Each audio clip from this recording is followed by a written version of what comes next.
Hi friends, இன்றைக்கி நம்ம 10ஆம் வகுப்பு கணிதத்தில் உள்ள ஒரு முக்கியமான 5 மார்க் கொஸ்டின் தான் பார்க்க போகிறோம். இது 1வது பாடம் உறவுகளும் சார்புகளும் பாடத்தில் உள்ள எடுத்துக்காட்டு 1.18.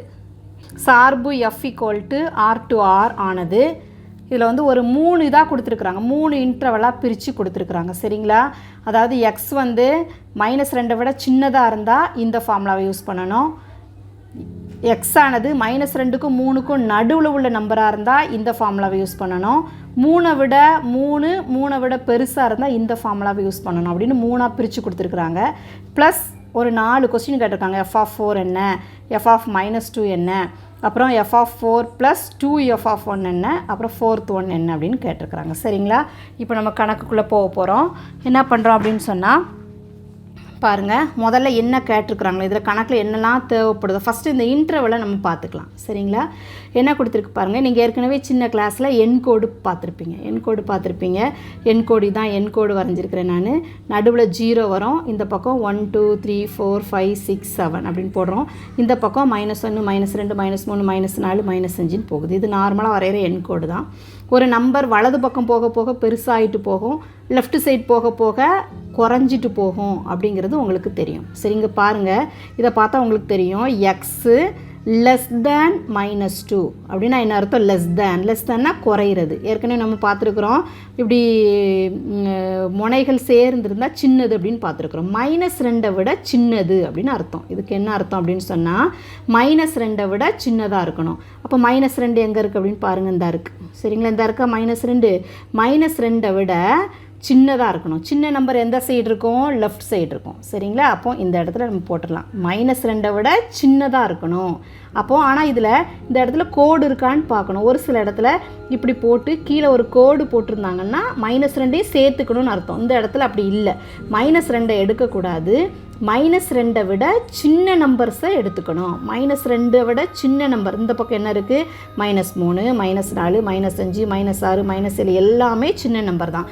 அப்போ இந்த நம்பர்ஸ் வந்தால் முதல் ஃபார்முலாவை யூஸ் பண்ணணும். ஓகேங்களா? ரெண்டாவது ஃபார்முலா என்ன சொல்லியிருக்கு பாருங்கள். -2க்கும் 3க்கும் நடுவில் உள்ளது. -2 3க்கும் நடுவில் உள்ளது. -2க்கும் 3க்கும் நடுவில் உள்ளது. சரிங்களா? -2 இதில் பாருங்கள், கீழே கோடு போட்டுருக்குறாங்க. அப்போ -2 இதில் வந்துடும். அப்போ -2 வந்தாலும் சரி. அப்புறம் 3 விட சின்னது. இங்கே 3 கோடு போட்டிருக்காங்களான்னு பாருங்கள். கோடு போடலைன்னா 3 எடுக்கக்கூடாது. சரிங்களா? 3 விட சின்ன நம்பர். 3 விட சின்ன நம்பர் என்ன?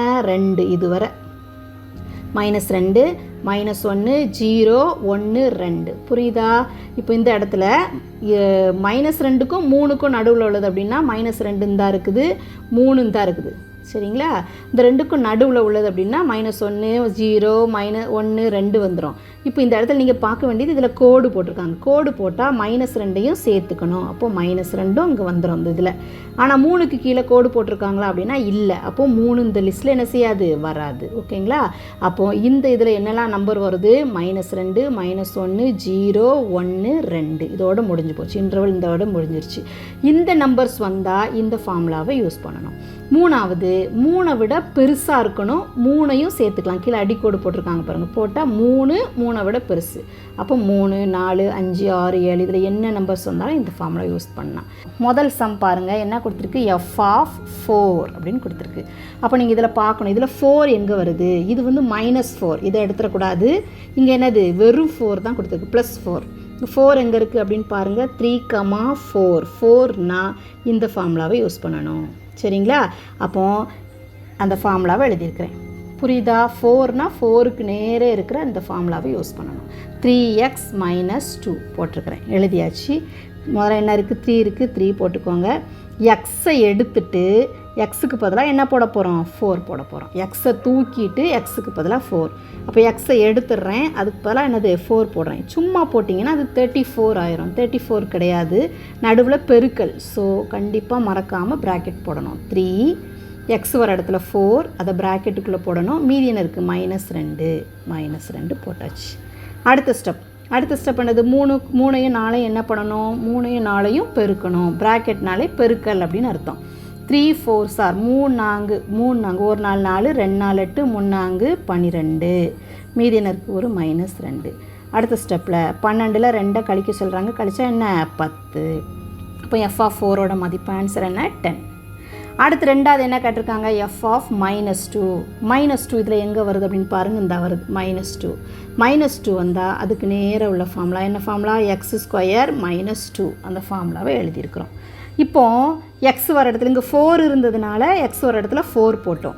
இங்கே x வர இடத்துல நம்ம என்ன போடணும், x-ஐ தூக்கிட்டு -2 போட போகிறோம். சரிங்களா? அப்போ x வர இடத்துல -2 போட்டாச்சு. கண்டிப்பாக என்ன போடணும், ப்ராக்கெட் போடணும்.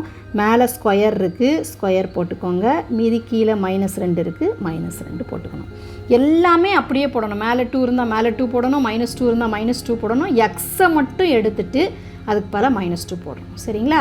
-2² என்ன அர்த்தம், -2 2 தடவை பெருக்கணும். ஸோ -2 பெருக்கல் -2 ஆன்சர் என்ன வரும்னு பாருங்கள், 2 4 2 மைனஸ் இருக்குது, முதல் மைனஸ் இப்படி வரும், அடுத்த மைனஸ் கிராஸில் வரும். ஸோ +4 -2² மதிப்பெண்ண +4. பொதுவாக ப்ளஸ் நம்ம போட மாட்டோம். ஸோ 4 மீதி உள்ள -2 அப்படியே போடுறோம். அடுத்த ஸ்டெப்பு 4ல் 2 கழிக்கணும். 4ல் 2 கழிச்சா எத்தனை 2. புரிஞ்சிச்சா? அடுத்தது பாருங்கள், 4 கண்டுபிடிச்சாச்சு, -2 கண்டுபிடிச்சாச்சு. இப்போ மூணாவது வந்து பெருசாக இருக்குது. ஏற்கனவே 4ஓட மதிப்பு ஆல்ரெடி இங்கே இருக்குது. இல்லாத நம்பரை முதல்ல கண்டுபிடிச்சிக்கலாம். எதெல்லாம் தேவைப்படுதோ அதை கண்டுபிடிச்சிக்கலாம். F1 தேவைப்படுது. ஸோ நான் F1-ஐ கண்டுபிடிக்கிறேன். அடுத்து இந்த கணக்கில் பாருங்கள், F1 இருக்குது, F4 ஏற்கனவே இங்கே கண்டுபிடிச்சிட்டோம், -3 கண்டுபிடிக்கலை. ஸோ அடுத்த ஸ்டெப் -3 கண்டுபிடிக்கிறோம். என்னென்ன தேவை, ஒரு வீடு கட்டணும்னா என்ன செய்வோம், செங்கல் மணல் தேவையானதை எடுத்து வச்சுட்டு தான் வீடு கட்டுவோம். அதை மாதிரி இந்த கணக்கு செய்யணுன்னா என்னென்னலாம் வேணும், F அப்படின்னு என்னென்ன நம்பர்லாம் இருக்கோ எல்லாம் முதல்ல கண்டுபிடிச்சிட்டு கடைசியாக நம்ம ஒன்று ஒன்றா அவங்க கேட்குற ஆன்சரை பண்ண போகிறோம்.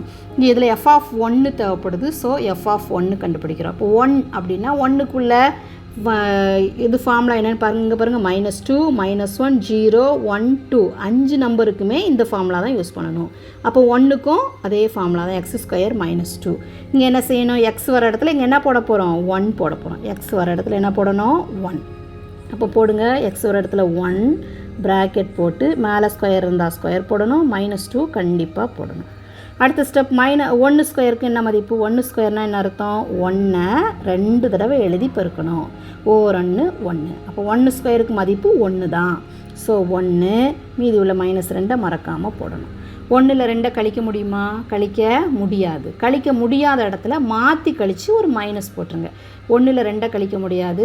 ஸோ 2ல் 1 கழிச்சிக்கோங்க, கழிச்சா 1, கழிக்க முடியாதனால மைனஸ். இல்லாட்டி என்ன பண்ணலாம், வேறு இதில் இந்த இடத்துல ப்ளஸ் இருக்குன்னு அர்த்தம். வேறு வேறு குறியாக இருந்தால் கழித்து பெரிய எண்ணின் குறியை போட வேண்டும் அப்படின்னு சின்ன கிளாஸில் படிச்சிருப்பீங்க. 2ல் 1 கழிச்சா 1, பெரிய எண்ணின் குறி மைனஸ். அப்படி செஞ்சாலும் சரி, இப்படி செஞ்சாலும் சரி.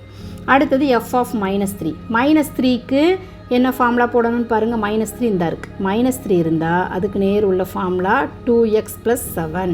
So 2x + 7. இங்கே x வர இடத்துல என்ன போட போகிறோம், -3. எங்கே x வருதோ அங்கே என்ன போடணும், -3.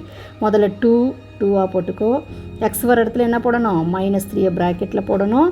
+7 +7 போட்டாச்சு. சரிங்களா? மீதி அதாவது 2 + 7லாம் அப்படியே தான் இருக்கும். எக்ஸுக்கு பதிலாக -3 இந்த நம்பர். இங்கே எக்ஸுக்கு பதிலாக -3 போடுறோம், இங்கே எக்ஸுக்கு பதிலாக 1 போடுறோம், இங்கே எக்ஸுக்கு பதிலாக -2 போடுறோம், இங்கே எக்ஸுக்கு பதிலாக 4 போடுறோம். என்ன நம்பர் சைடில் இருக்கோ அந்த நம்பரை எக்ஸுக்கு பதிலாக போடுறோம். இப்படின்னா என்ன அர்த்தம், பெருக்கல். 2யும் 3யும் பெருக்கணும். 1 3 3 2 3 6 மைனஸை மறக்காமல் போடணும். மீதி என்ன இருக்குது, ஒரு +7 அதையும் சேர்த்துக்கோங்க. சின்ன கிளாஸில் படித்தது தான். வேறு வேறு குறியாக இருந்தால் கழித்து 7ல் 6 கழிச்சா 1, பெரிய எண்ணின் குறியை போட வேண்டும். 7க்கு முன்னால் உள்ள குறி ப்ளஸ். இப்போ நம்ம எல்லாமே தேவையானது கண்டுபிடிச்சிட்டோம். இப்போது நம்ம என்ன பண்ண போகிறோம் அப்படின்னு சொன்னால் வரிசையாக ஆன்சர் எழுத போகிறோம். முதல் இது பாருங்கள். ஃபஸ்ட்டு என்ன கேட்டிருக்காங்க, f(4)ஓட மதிப்பு கேட்டிருக்கிறாங்க. டேரெக்டாக f(4)ஓட மதிப்பு 10 அப்படின்னு நம்ம கண்டுபிடிச்சிட்டோம். அப்போ f(4)ஓட மதிப்பு 10 ஆன்சர் எடுத்து எழுதிடலாம். ரெண்டாவது என்ன கேட்டிருக்காங்க, f(-2) கேட்டிருக்கிறாங்க. f(-2)க்கு ஆன்சர் 2ன்னு ஆல்ரெடி நம்ம கண்டுபிடிச்சி வச்சுருக்கிறோம். ஸோ 2 எழுதியாச்சு. அடுத்து மூணாவது என்ன கேட்டிருக்காங்க, f(4) கூட 2f(1) கூட்ட சொல்லியிருக்கிறாங்க. அதில் என்ன இருக்குதோ அப்படியே பார்த்து எழுதிக்க போகிறோம். f(4) அப்படின்னா நம்ம ஏற்கனவே கண்டுபிடிச்சிருக்கோம். f(4) எத்தனை, 10. ஸோ f(4)க்கு பதிலாக என்ன போட போகிறோம், 10 போடுறோம். +2 ப்ளஸ் 2 போட்டாச்சு. f(1) இது எங்கே இருக்குன்னு தேடி பாருங்கள். f(1) தான் இருக்குது. f(1)க்கு வந்த விடை -1. அதை அங்கே போடுறோம். சும்மா போடக்கூடாது, எப்போவுமே ப்ராக்கெட் போட்டு போடணும். ஓகேங்களா? இப்போ இதை சுருக்க போகிறோம். 10 இது 2 இப்படி ப்ராக்கெட் எங்கே பார்த்தாலும் பெருக்கல் அப்படின்னு அர்த்தம். O2 1 O2 2 எப்போவுமே ஒரு மைனஸ் வந்தால் மைனஸ் வந்துடும். இப்போ என்ன செய்யணும்? 10ல் 2 கழிக்க சொல்கிறாங்க. 10ல் 2 கழிச்சா 8. அப்போ இதனுடைய மதிப்பெண்ண 8. ஓகேங்களா? அடுத்து கொஸ்டின் நம்பர் 4 பெருசாக கொடுத்துருக்காங்க. f(1)லேருந்து 3 f(4) கழிக்கணும். கீழே f(-3) வகுக்கணும். இப்படி கோடு போட்டால் வகுத்தல் அப்படின்னு அர்த்தம். வகுத்தல் அல்லது வெட்டு கொடுக்கணும் அப்படின்னு அர்த்தம். இதை பார்த்து அப்படியே என்ன செய்கிறோம்? எழுதுகிறோம். இதில் எழுதியிருக்கிறோம் பாருங்கள். அதை பார்த்து அப்படியே எழுதியிருக்கிறோம்.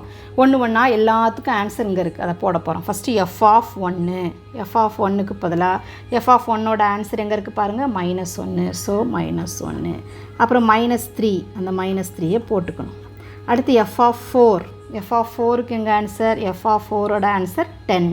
ஸோ 10 சும்மா போடக்கூடாது, எப்போவுமே எதில் போடணும்? ப்ராக்கெட்டில் போடணும். அப்புறம் ஒரு பெரிய கோடு போட்டிருக்காங்க, நம்மளும் பெரிய கோடு போட்டுடலாம். அவங்க என்ன செஞ்சாங்களோ அப்படியே செய்ய போகிறோம். அடுத்து f(-3) f(-3) இந்த இருக்குது பாருங்கள். f(-3)க்கு வந்த ஆன்சர் +1. +1ன்னா என்னது? 1 +1 எல்லாம் 1 தான். இப்போ இதை சுருக்கியாச்சுன்னா இதான் ஆன்சர். ஸோ இதை எடுத்துடலாம். இதை கவனிங்க. என்ன போடுறோம்? ஃபஸ்ட்டு -1 இருக்குது. எப்போவுமே ப்ராக்கெட் அப்படின்னாலும் என்ன சொல்லியிருக்கிறோம்? பெருக்கல். 3ஐயும் 10ஐயும் பெருக்கணும். 1 10 10 2 10 20 3 10 30. ஒரு மைனஸ் இருந்தால் மைனஸ் கண்டிப்பாக போடணும். -30. ஸோ கூட்டுங்க. 1ஐயும் 30ஐயும் கூட்டினா 31. கூட்டி அதே குறி இங்கே மைனஸ் இருக்கிறனால நீனும் மைனஸ் போட்டுக்கலாம். கீழே என்ன இருக்குது? 1. ஒரு நம்பரை 1ஆல் வகுக்கும்போது அதே நம்பர் தான் ஆன்சர் வரும். So answer -31. இப்போ பாருங்கள், அவங்க 4 இது கொடுத்துருந்தாங்க. 4ஓட ஆன்சரும் கண்டுபிடிச்சிட்டோம். தேங்க்யூ ஃபார் வாட்சிங்.